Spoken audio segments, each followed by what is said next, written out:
So hello everyone, wishing you a warm welcome and thank you for joining us at today's first DRTB alumni meeting. So this is the first alumni meeting in a series of 3, and today's sessions will be focusing on the management of DRTB in children and adolescents. So as you are well aware, COVID-19 has had a great impact on our daily lives. So we thought to have these informal meetings, it would be a nice way for you to share, to stay in touch with us and to, maybe spot some familiar faces. One of your fellow students might be here or something. And this way we'll also get a chance to exchange between peers, how to overcome some challenges related in the field of the RTB. So also please take a look at the invitation I sent. You can also find some extra info on this. And so here you see us. So I'd like to introduce today's intervenants. It's Dr. E. Nini Pugh. She's a medical activity manager and she works with Doctors Without Borders in Sierra Leone. We are very happy that she's joining us today to present an interesting case study. There will be 2 moderators today, Anita and myself. Dr. Anita Masick is a scientific fellow at the HIV-TB unit of the Clinical Science Department in our Institute of Tropical Medicine. And she will also present a short wrap-up summary at the end. And she will also be available to answer questions during discussion time. My name is Sari, and I'm a scientific associate in the Mycobacteriology unit in the Department of Biomedical Science, also in the Institute. So next slide, please. So a quick reminder, this meeting will last approximately 1 hour. We will use Mentimeter to answer some small multiple choice questions during the case study. You can access Mentimeter with your cell phone or on your laptop. Normally the link should be available in the chat section, but we will also mention the code and link again when it's meant to be used. So also for a side note, this meeting is being recorded and will become available afterwards on the alumni platform. As for the schedule, I'm going through a little bit of housekeeping after this,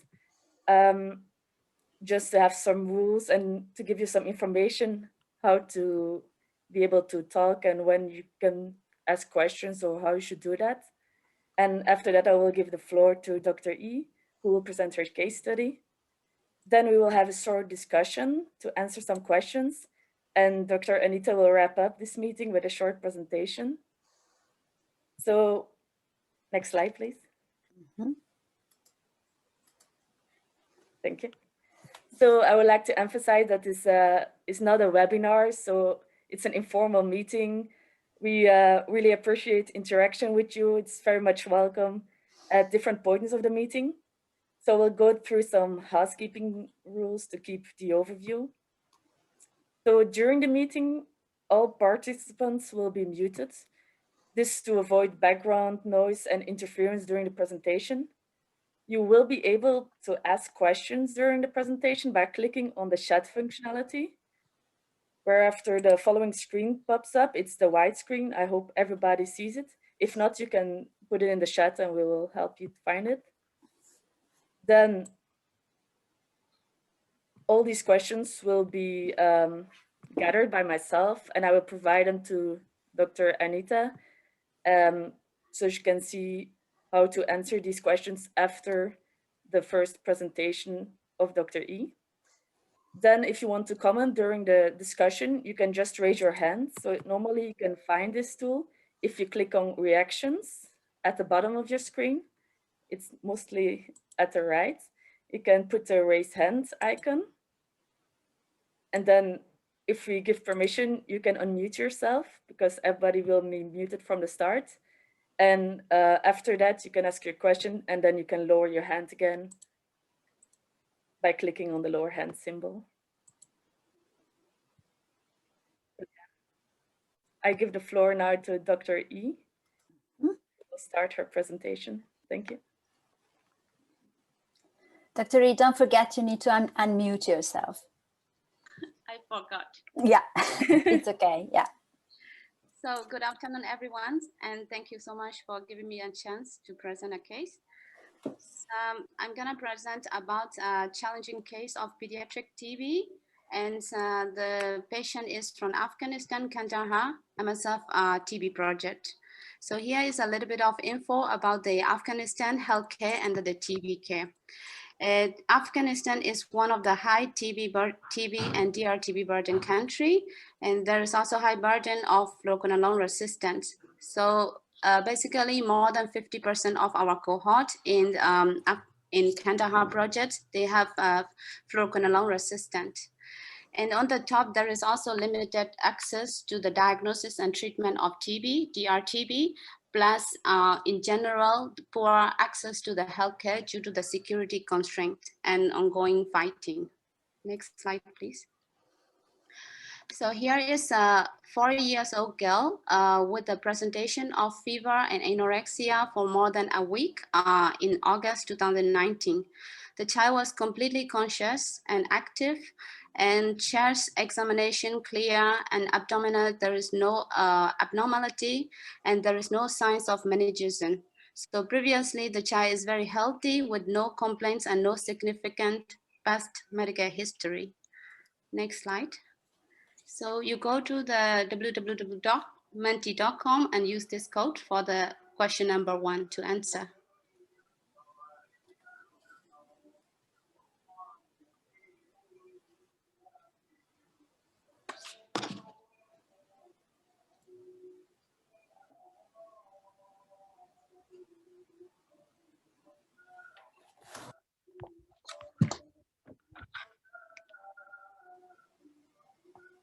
Only the first question will take this long, just to let you know. Well, thanks so much for the answer. Majority are voted for yes. So here is a contact history. Her father was MDR TB patient and treatment taken in Pakistan several years ago. We did not know the detailed history about the MDR TB treatment. Her 2 adolescent sisters, they were currently on the MDR TB treatment at that time in the same clinic, MSF clinic. Next. So now question number 2.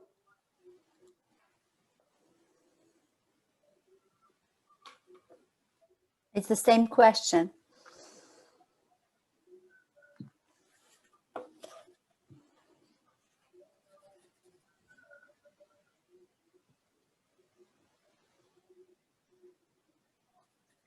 Thanks so much for the answer. Well done. And we go to the next slide. So we did the gastric aspirate for gene expert, and it was negative for MTB. And the chest X-ray show hypereretic lens and thickened interstitial markings. There was no distant lymphadenopathy, and heart is not enlarged. So lung features may show the reactive airways or the viral pneumonia, but at that time, pulmonary TB is not ruled in. Next slide, please. So question number 3. What would you do at this stage?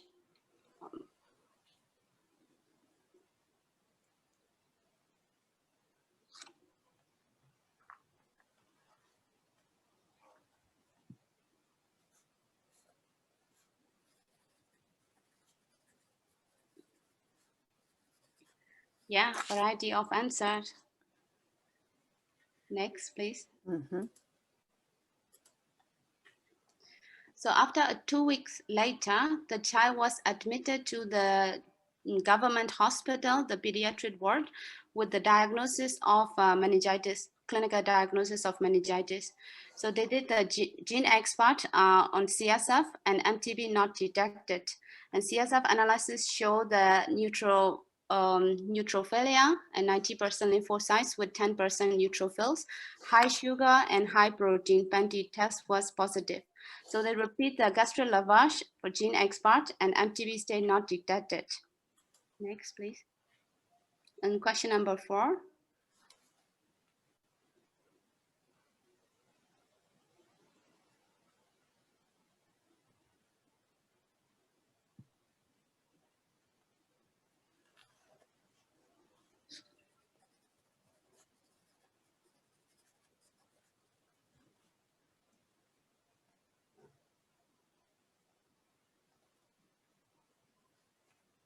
Well done. Next one. So after a month later, the child was stayed in the pediatric ward and they started on the TB treatment with the diagnosis of extrapulmonary TB. Drug-sensitive TB treatment was given. After 1 month later, there was no improvement. The GCS stay remains 3/15 and persistent low-grade fever. So the child was referred to the DRTB program, MSF clinic in October 2019. Next, please. And question number 5.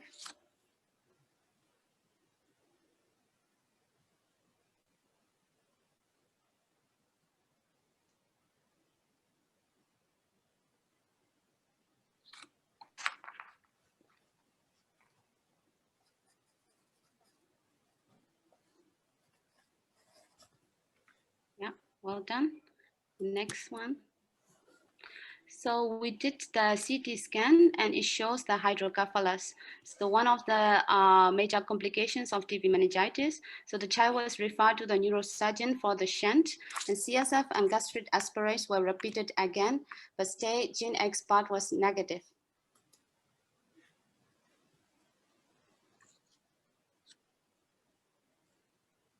So,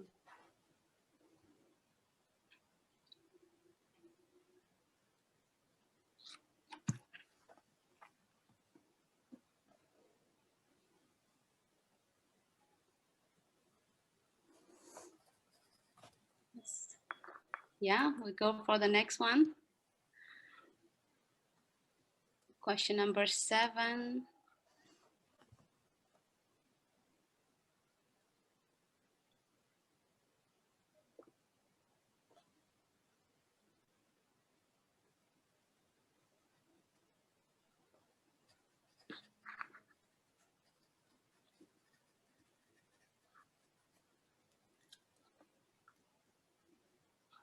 Yeah, variable answer. So the next one. So the team decided to start the DRTB treatment with moxifloxacin, linezolid, cycloserine, delaminate, and ethionamide. Next. So after a month later on DRTB treatment, we got the TB culture results and MTB positive on culture, and Hain tests show rifamycin resistant and isoniazid resistant. So although we have started for DRTB treatment, the outcome was not good. The child was on 4 months MDR-TB treatment, no significant improvement, continuously on the nasogastric tube feedings. And there was also repeated aspiration during the course of the treatment. There was also repeated attacks of seizures during the treatment. And in February, the child died of sudden onset of aspiration pneumonia. Next, please. So this question, you will need to type the answer.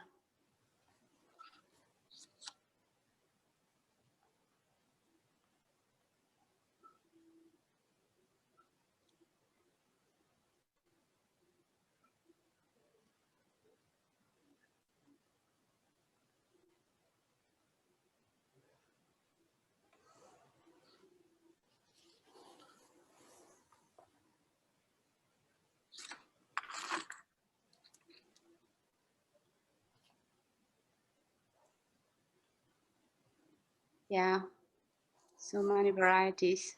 It's great. So we move to the next one. I think it's still coming in. Oh, okay. Yeah, okay, but the early diagnosis was multiple times answered. Yeah, now we can move on. So as a conclusion, we learned from this case, diagnosing of the DRTB in children is very challenging, and high level of clinical suspicion is necessary. And it's also important to do the contact investigations with the close follow-up, and also to consider about the prophylaxis. And negative X part in the pediatric case cannot rule out TB diagnosis, and the threshold to start clinical or empirical treatment should be also low. And if individualized treatment regime will be necessary based on the based on the locations of the disease. And then management of complication in our case, which is hydrocephalus, is also essential to have a better outcome or prognosis. I think this is the end of the presentation, and thank you so much. Yeah, thank you, Dr. E. I will stop sharing my screen. Yeah, thanks a lot, Dr. E, for the presentation. I hope you guys could follow. I know we went through the questions very fast, but the point was that now we're gonna start discussing about it. So if you have any specific comment, please raise your hand. Otherwise, post your questions in the chat and we can discuss about it. I don't know, Sari, were there any questions that came in or not yet? Parvati has a comment, yeah? So Parvati, you need to unmute. Yeah, go ahead. Yeah. Hi, Anita. And Hi. hello, everyone. Nice to see all of you.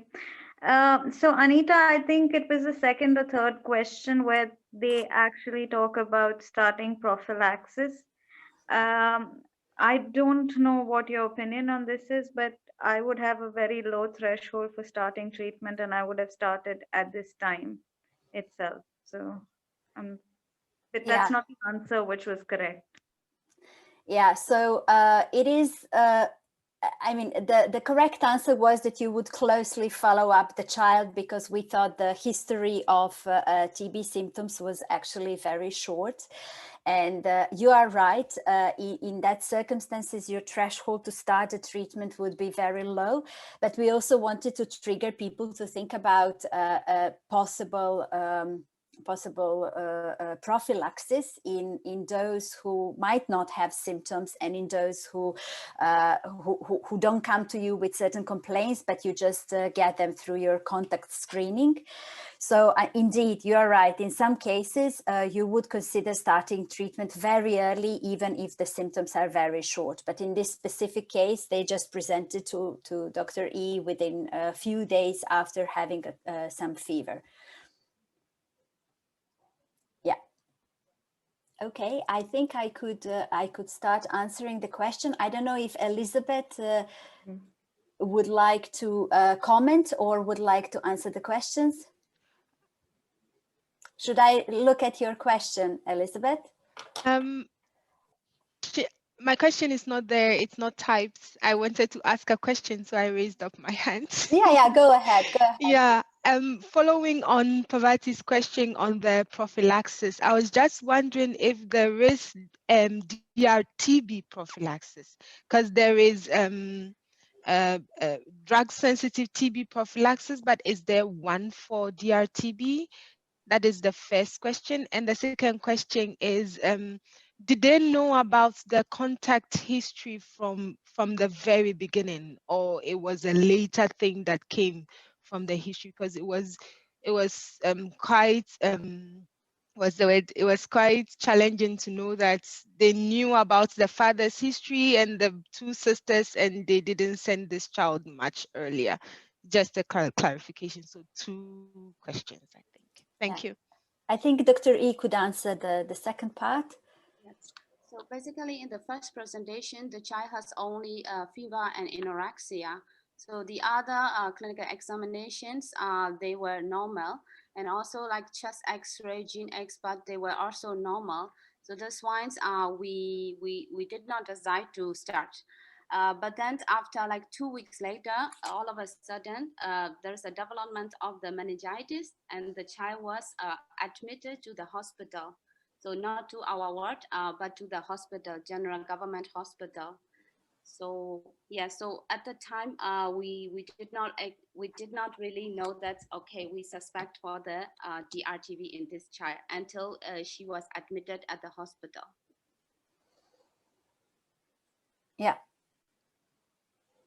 And I can try to answer the question about the prophylaxis. I see a couple of other people commented, and you could also read the answer from your fellow colleagues. I think, so the WHO currently recommends drug-resistant TB prophylaxis to be given on individualized basis. There is a proposal to, if you decide to give prophylaxis, to use levofloxacin in a pediatric dose, and then you could add also ethambutol or ethionamide. There is also a possibility to give INH prophylaxis if the index case is sensitive to INH. And there are ongoing clinical trials which are using other drugs, and there are some programs that are using other drugs as well, like for example delamanid alone, or delamanid with fluoroquinolones, or delamanid with some other second-line TB drugs. And we're going to talk about that in the presentation that I have at the end. But I'm very happy that you picked up this question, because I think it's very, very important. Yeah. I think I would like to know if anybody of you is actually ever providing prophylaxis for DRTB in your clinical practice. Not me. So we proposed, but we got rejected. So, but I did bring it up for Uzbekistan. You mean rejected by the Ministry of Health? No, actually, first it went to the TB working group or to MSTM. It got rejected there. So then so it was rejected by MSF. Okay. Yeah, okay. I also haven't supported any project, MSF project so far, to be able to give prophylaxis, but I think this is coming more and more, and we should be at least start discussing on individualized basis. And if you do have some close contacts with a higher risk of developing disease, that you could consider that. So I see that there is some confusion. Some people are typing questions. Some people are raising hands. Please, apologies. It's our first meeting. We are just learning about the whole process. So I think maybe for now we could raise hands and ask or discuss, and I will try to answer questions in the chat. I also know some people also feel more comfortable to type. Yeah. Girum would like to add something.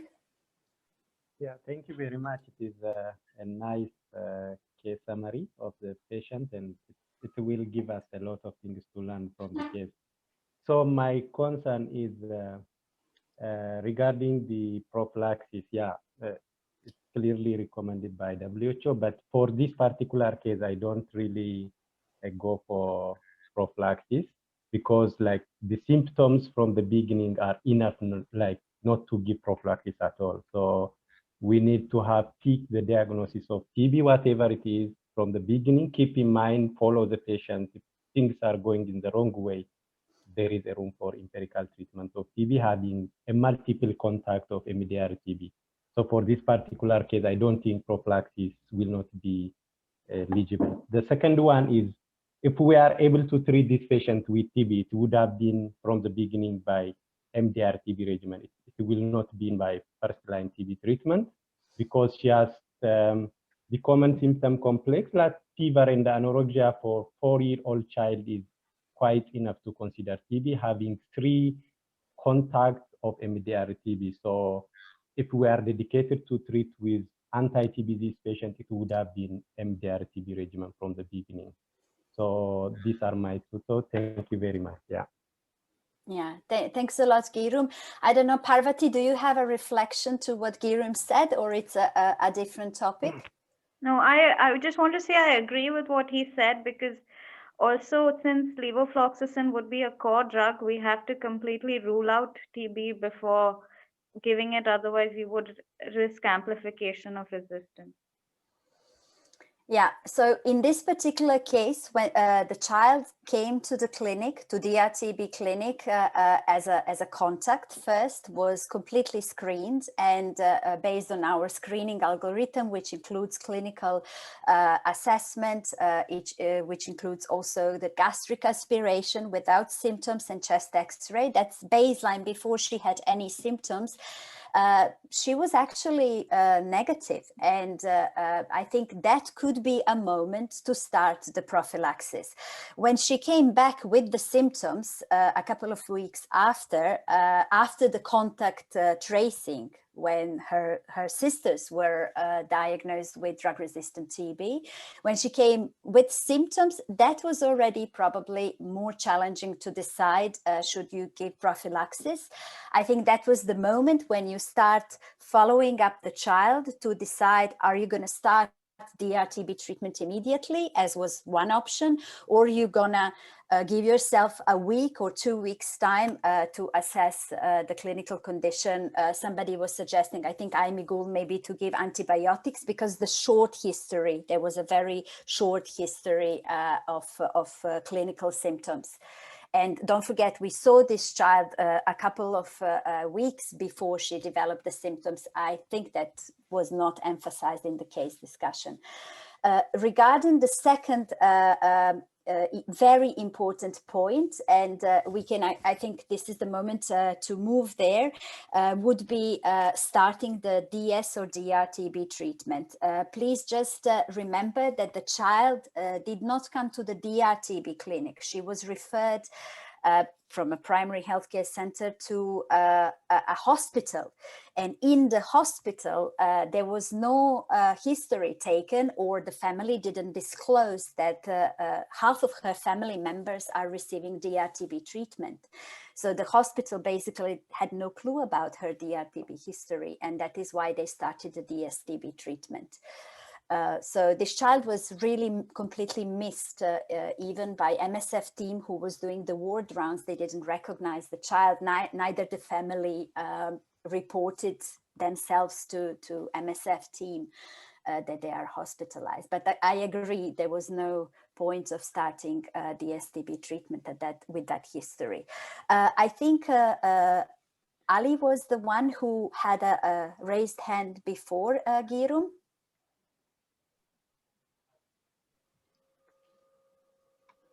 Hello, Anita. Yes, hello, everyone. Yes. Nice to see familiar faces again. So thank you for this. This is a very useful case.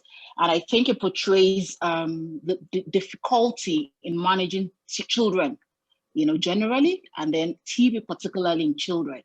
So I want to throw a little bit of a twist, to the case scenario. So we're talking about prophylaxis in DRTB setting. In my country, I'm from Nigeria, we haven't got that guideline out yet. So the question I want to ask is, let's assume this child was a little younger, like 9 months, a breastfeeding child, and the mother is a confirmed DRTB case who has just been diagnosed, perhaps when the child,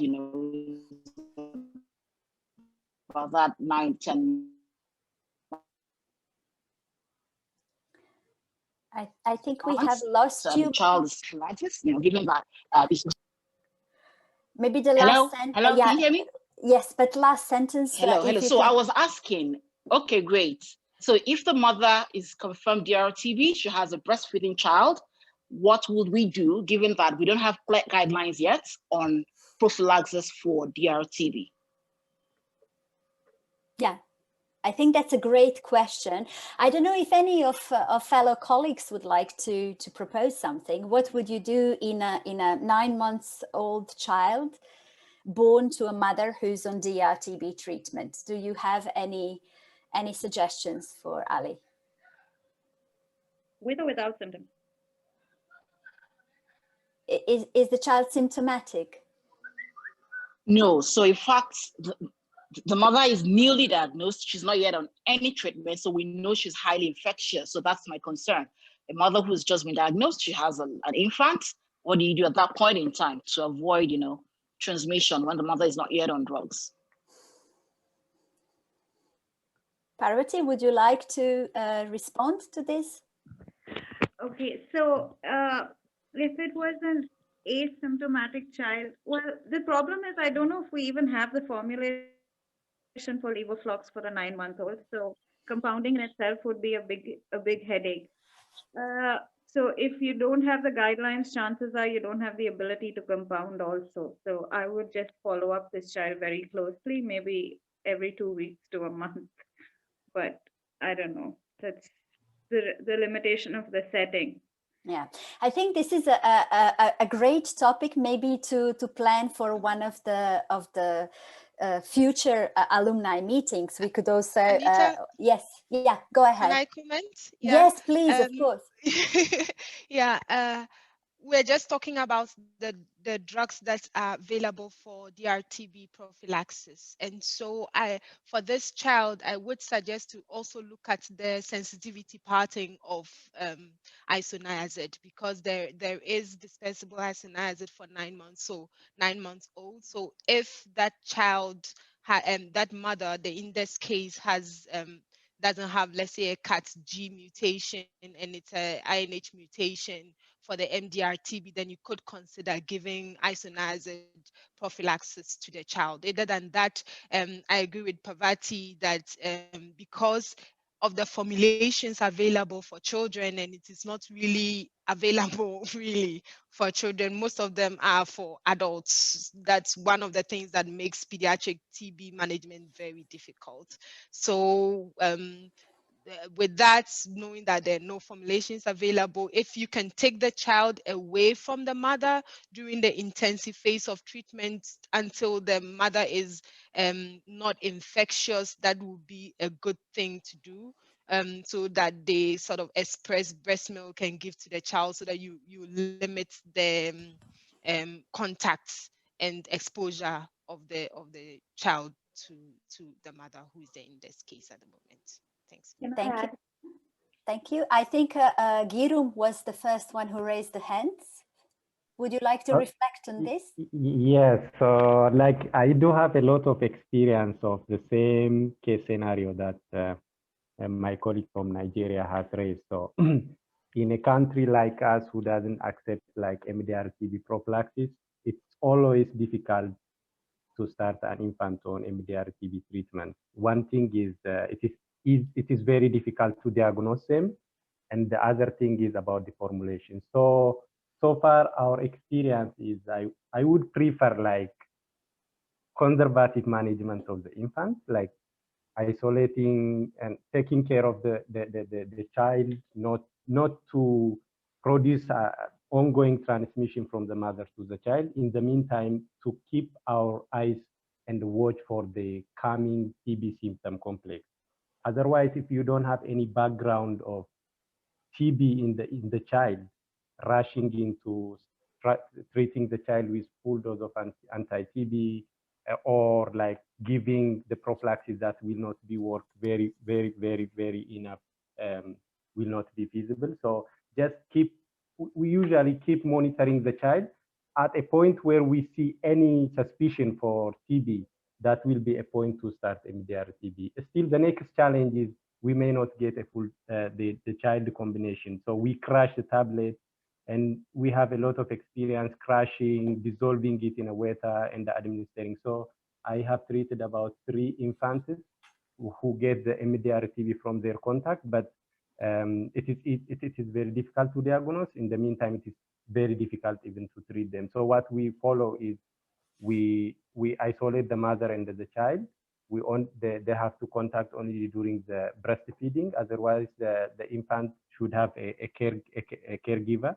Then anytime we see any symptom like fever, decreased breastfeeding, or drop in mentation, that's the time we need to consider the full dose of anti-TB or MDR-TB treatment. Thank you very much. Yeah. Okay, thanks. I will wrap up this discussion, and then we can move to maybe another point from this case. Yes, I agree with you that it is extremely important, first of all, to put the mother on treatment. The second would be to definitely continue the proper nutrition of a child. So on one side, to stimulate the breastfeeding, and yes, with some protection measures and breastfeeding outside and even expression. And if breastfeeding is not possible, don't forget that also mothers might not be able to breastfeed, given that they might be very sick. Then, supplement feeding should be provided. A very, very close follow-up of a child is extremely important. On one side, I have a feeling that this prophylactic treatment for DRTB, this is actually called post-exposure prophylactic treatment, it hasn't yet settled in this group. I think I'm getting more open for use of it, especially in children who would have no symptoms, because, and we will discuss that during, I will present that in the presentations, what are the pros and the cons for prophylactic treatment. But you are right, the guidelines are not yet clear for systematic use. I think Bauke asked the question about which drugs go through the breastfeeding. So far, as I know, any drug that might mother be taking, any drug that shouldn't be a problem for a child, including the new drugs. There is a concern about clofazimine and the child's discoloration, but other drugs, there is no like a negative or like a contraindication to provide to the mother when she's breastfeeding.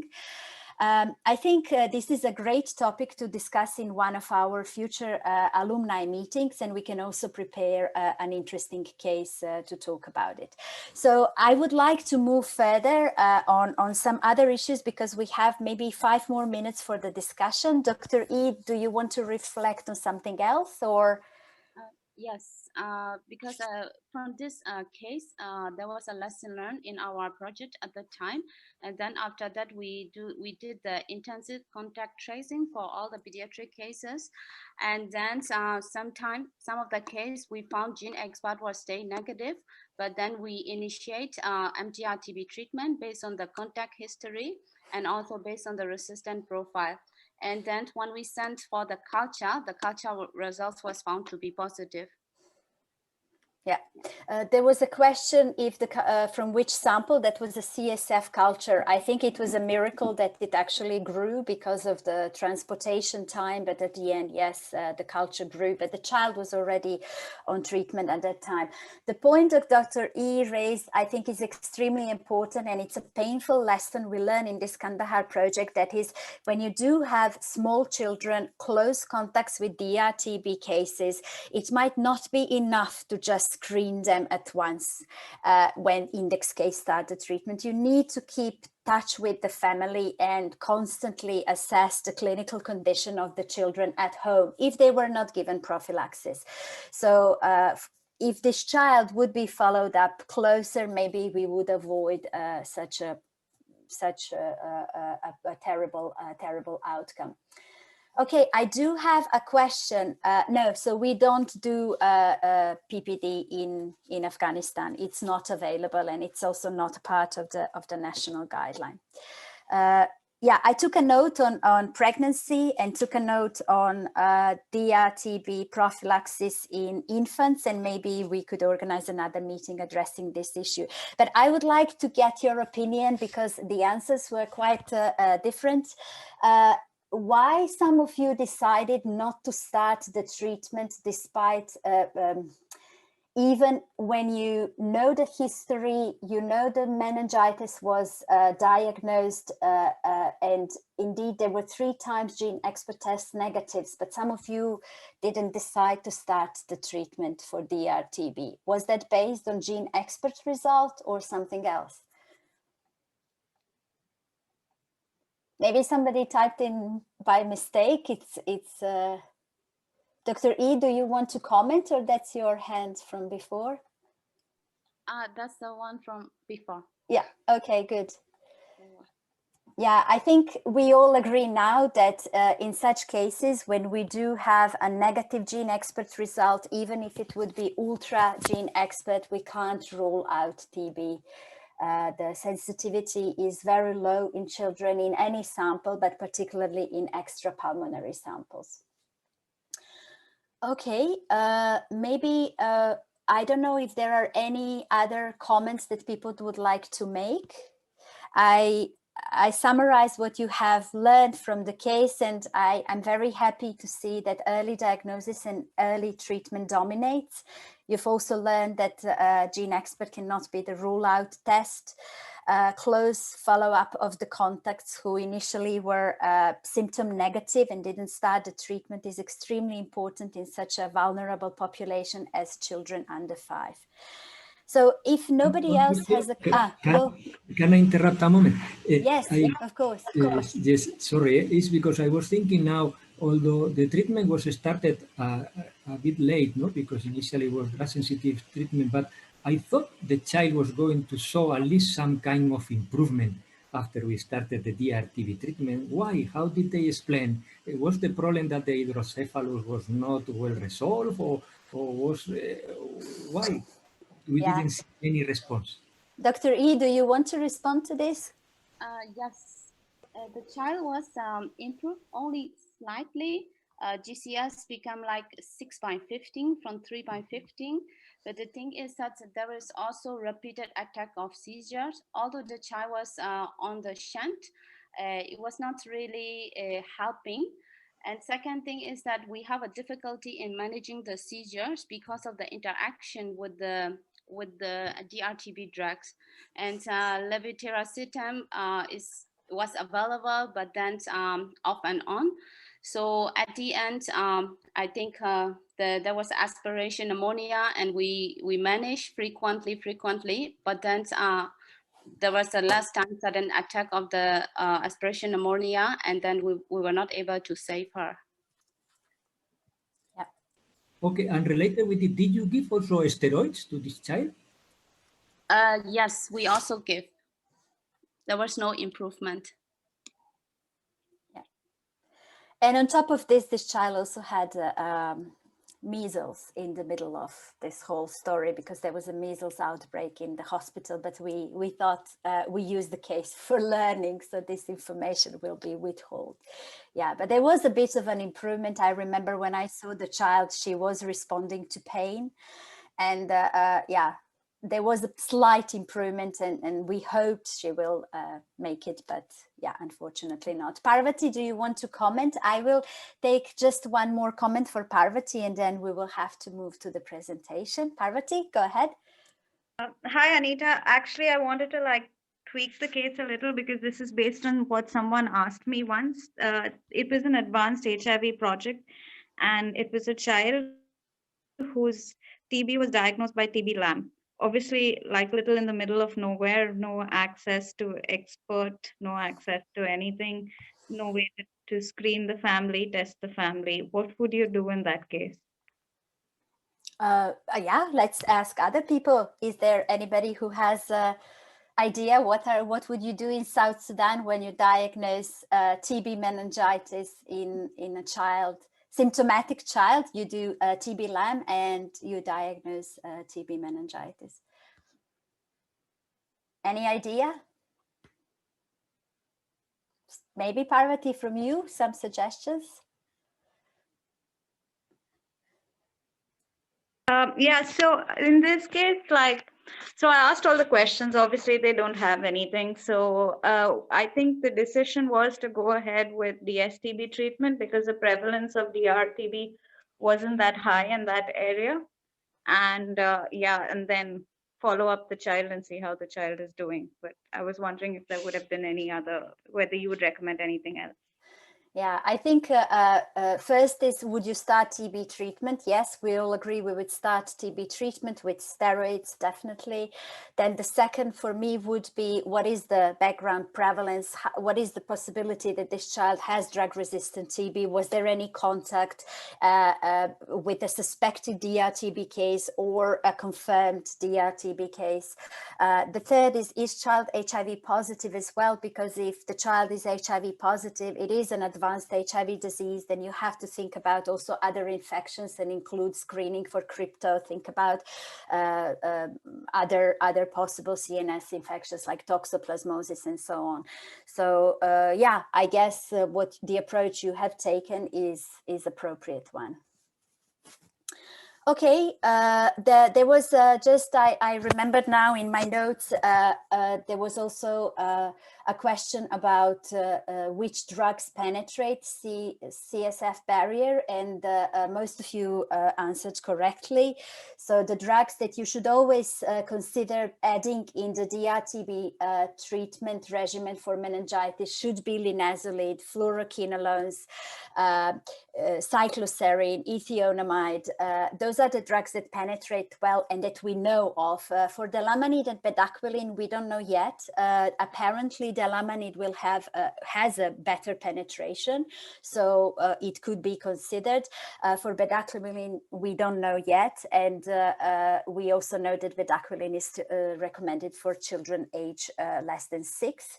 And please remember that high dose rifampicin is recommended for treatment of DSTB, DSTB meningitis. So if you treat DSTB meningitis, increase the dose of rifampicin. Elizabeth, and I promise it's really the last comment. Yeah, thank you, Anita. I have a follow-up question. Maybe this is a stupid question, but sorry. I needed a needed a clarification. So, for example, what Parvati said about the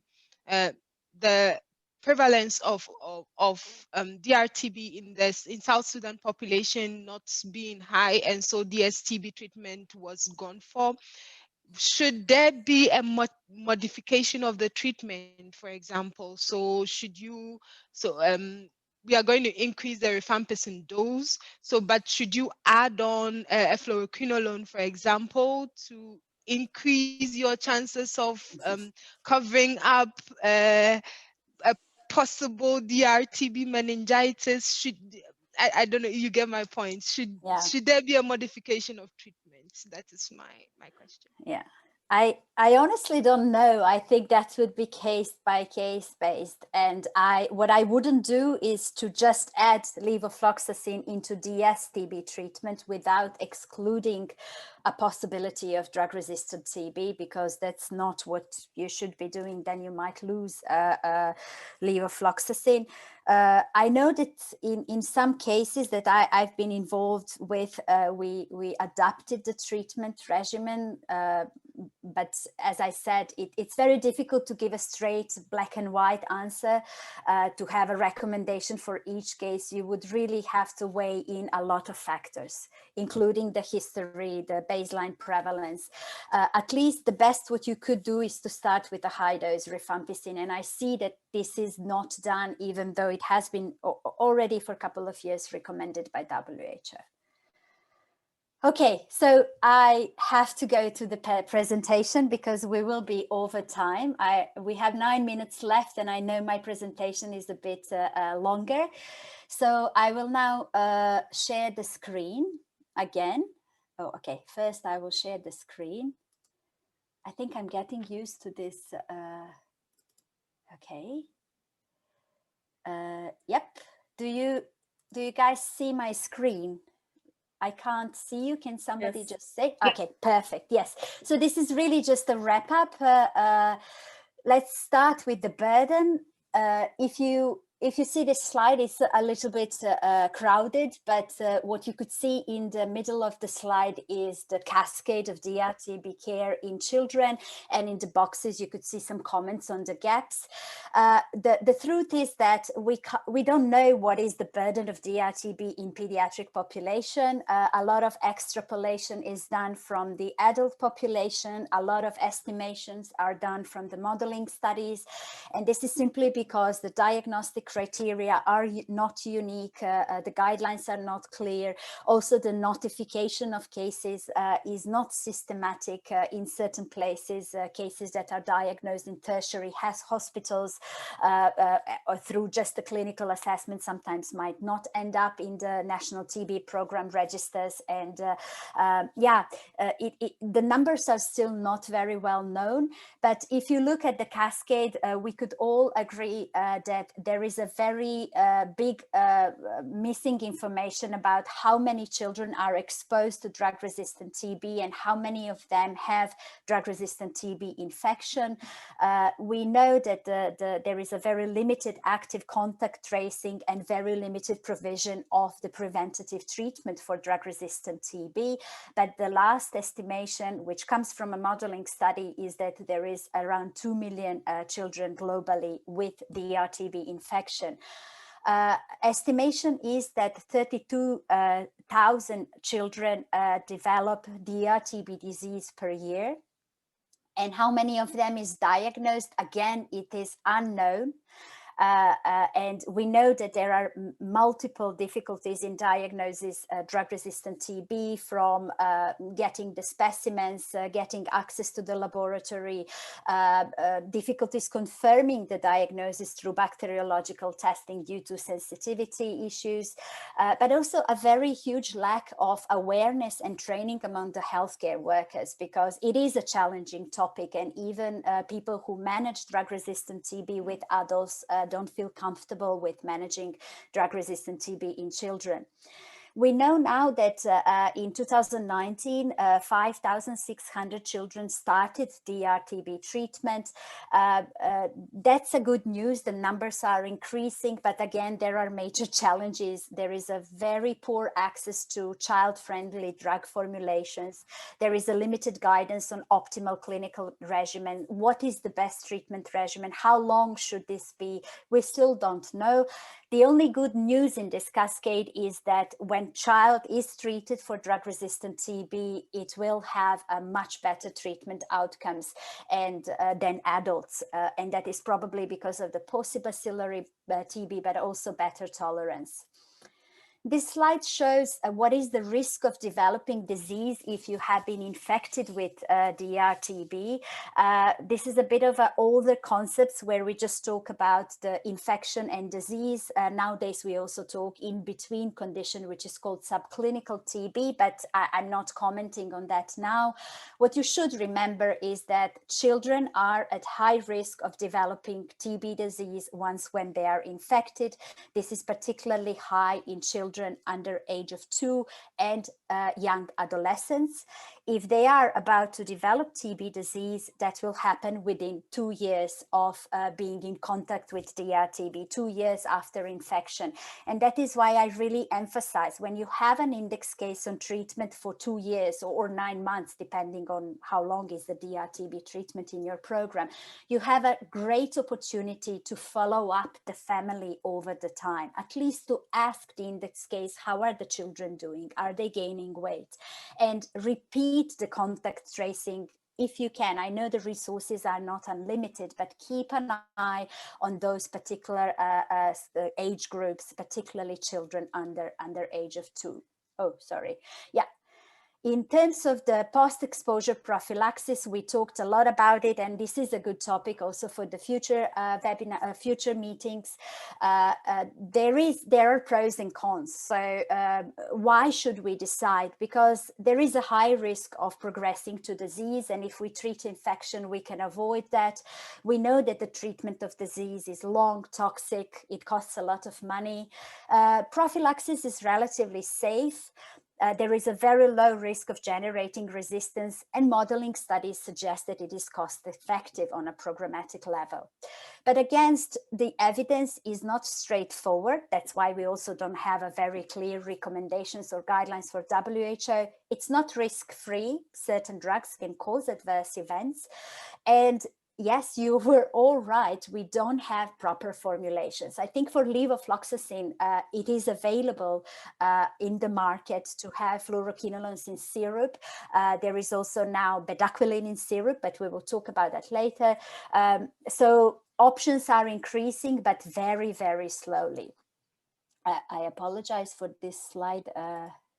Yeah, this is what WHO recommends, and that's that in selected high-risk household contexts, we should provide, based on case-by-case basis, prophylaxis of the TB. which regimens? Levofloxacin with a pediatric dosing for 6 months with ethambutol or ethionamide. As I said, INH could be considered. Try to avoid pyrazinamide. And as I also said, there are ongoing studies which trial also use of delamanid, delamanid in combination with fluoroquinolone or ethionamide, and the results are not yet available to feed the WHO guidelines, but experience seems to be positive. Remember, then one of the biggest obstacles to getting children into treatment is definitely the delay in diagnosis. And we know that diagnosis, the start of the treatment is actually always very much delayed in children. And if you start early, your chance of better outcomes is much, much bigger. How to diagnose? Unfortunately, in most of the cases, still it is a clinical and or radiological diagnosis. Bacteriological confirmation is challenging. We do have postbacillary disease and a lot of extrapulmonary disease, which is difficult to confirm bacteriologically. It is difficult to collect good quality sputum samples, but also be a bit more creative. If possible, use gastric aspirate or gastric lavage samples. You could consider also using stool, and some programs implemented also sputum induction. In places that I support, gastric aspiration is done by the nurses, and it really helped us to diagnose multiple cases of MDR-TB in contacts in asymptomatic children. In terms of the bacteriological results, we said they are frequently negative. That means those are not tests that are ruled out. Yes, you should do them, but if they are negative and you have a clear clinical indication, you should start the TB treatment based on the clinical grounds only. Drug-resistant TB or not drug-resistant TB, that's always a dilemma. When you have a case in front of yourself, think about how do children get drug resistance. So it is mainly primary resistance. So they get infected with already resistant strain. They get infected because they were in contact with somebody who has drug-resistant TB.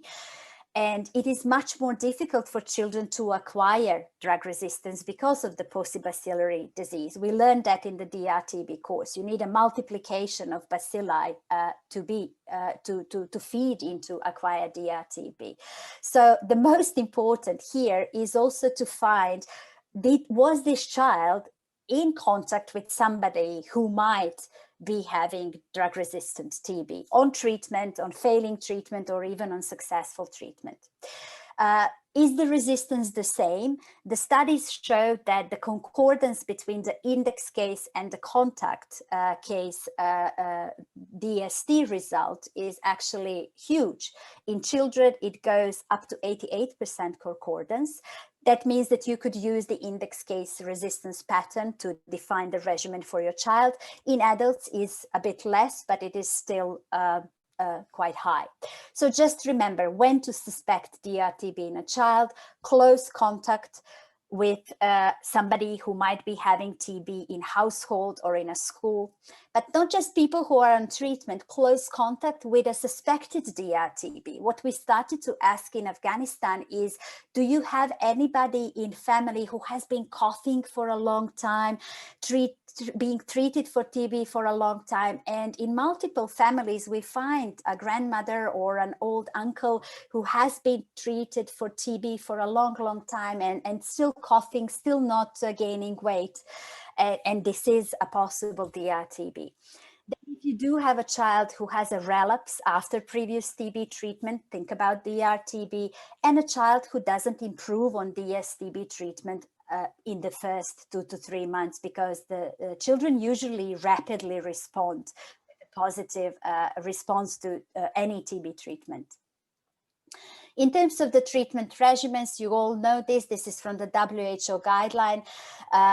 They divide the drugs in 3 groups, and they advise us to use the regimens starting with group A, and then group B, and if possible, group C drugs. Remember, bedaquiline and delamine have an age limitation when they could be used. So the guidelines are evidence-based, yet we do have very little evidence what is the best for children, and the conclusions are very, very limited. In terms of the what do you need to think about when you are treating a DRTB in a child? As I said, think about the index case resistance. Try to use standardized regimens if possible, or individualized if you have to. For example, if you do have a case that is a TB meningitis, you might think of the drugs that are penetrating better to CSF. This was one example. Try to keep 4 to 5 active drugs in the treatment. And remember that children should not be treated with injectables, given that adverse events are very difficult to measure. Children can be treated with shorter regimens. We now know that for drug-sensitive TB that is not severe, the regimen can be effectively shortened. For DRTB, we still don't know, but the same concept could probably be applied.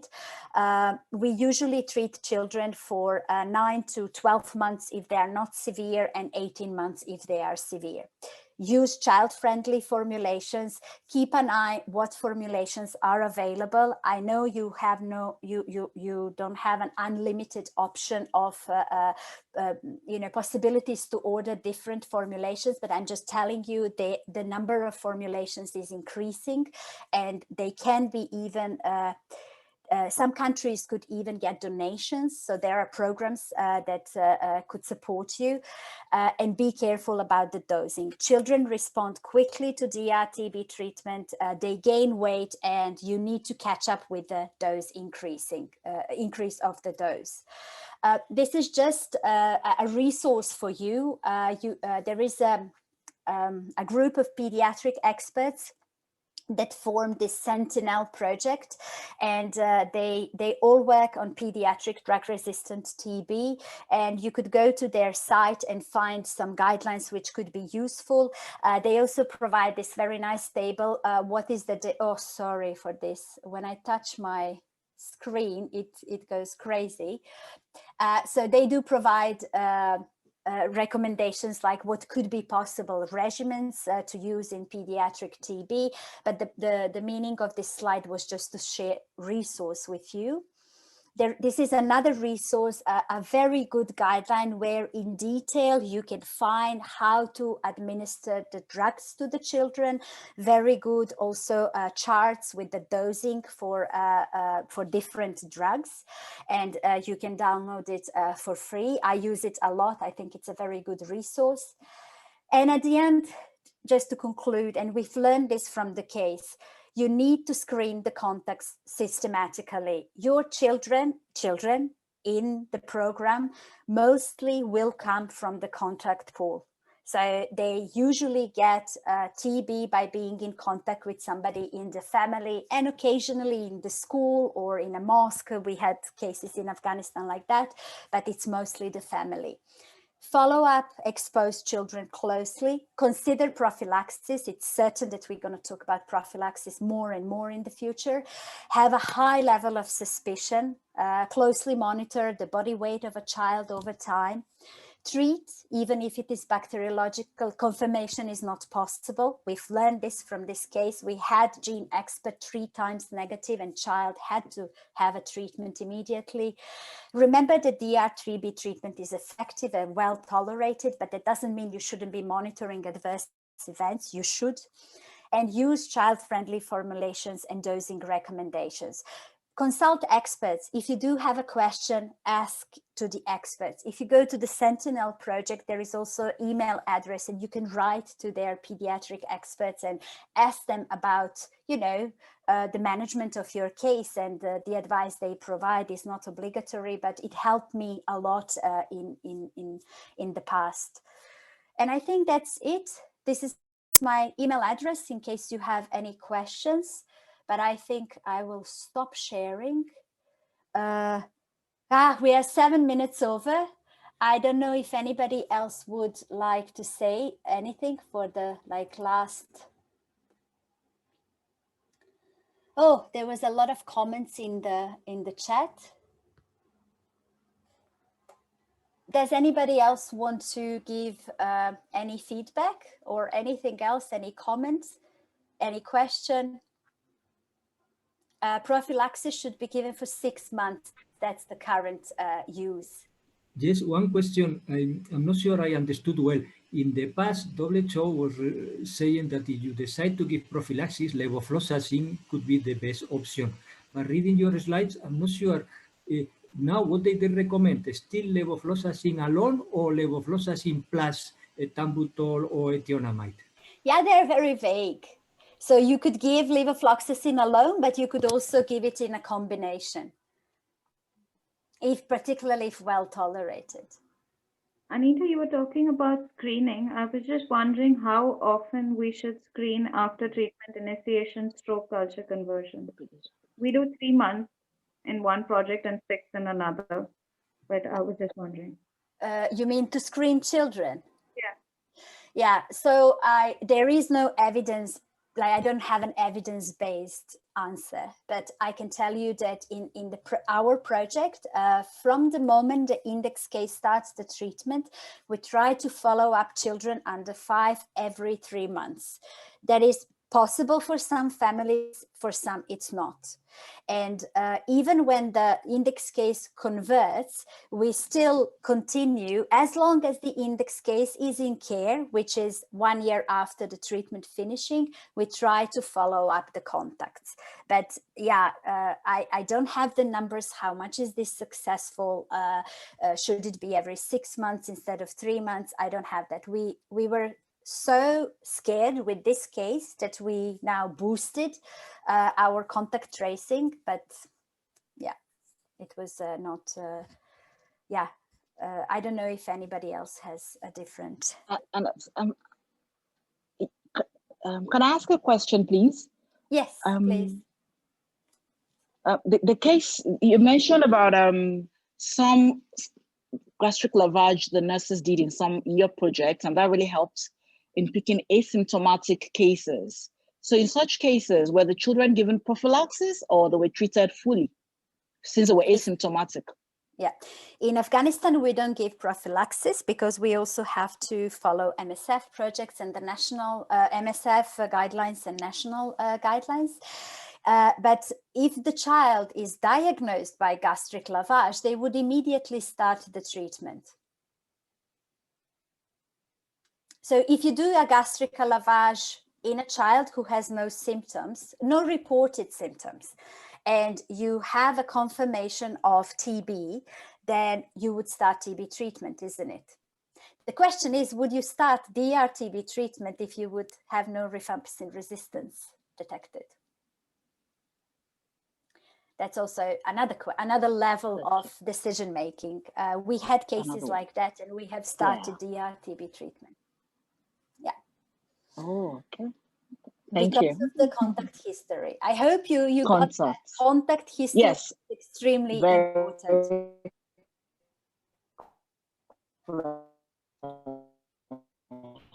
I think we are losing.